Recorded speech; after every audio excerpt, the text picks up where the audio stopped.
মনোবীক্ষণ polyclinic, চিকিৎসার জগতে এক দশক। এখন এখানে সব বিষয়ে ডাক্তারবাবু একসাথে তলায়। ফোন করুন 7477799515 এই নম্বরে।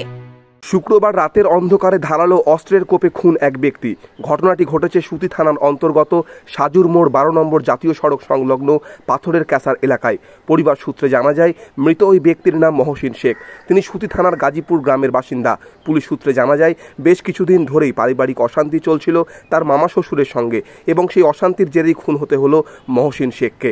রক্তাক্ত অবস্থায় মহসিনকে উদ্ধার করে মহেশাইল হাসপাতালে নিয়ে যাওয়া হয়। পরে অবস্থার অবনতি ঘটলে জঙ্গিপুর মহকুমা হাসপাতালে ভর্তি করা হয়। সেখানেই মৃত্যু হয় তার। ঘটনাকে কেন্দ্র করে চাঞ্চল্য ছড়িয়েছে এলাকায়। ঘটনার তদন্ত শুরু করেছে সুতি থানার পুলিশ। এই কারণে বলতে ওদের সাংসারিক ছিল, একটু চলছিল, ওই কারণে এখানে নিয়ে এসছে ওর ভাগ্নিকে। আনার পরে তাকে মার্ডার করে দিয়েছে। কি দিয়ে মার্ডার করলো?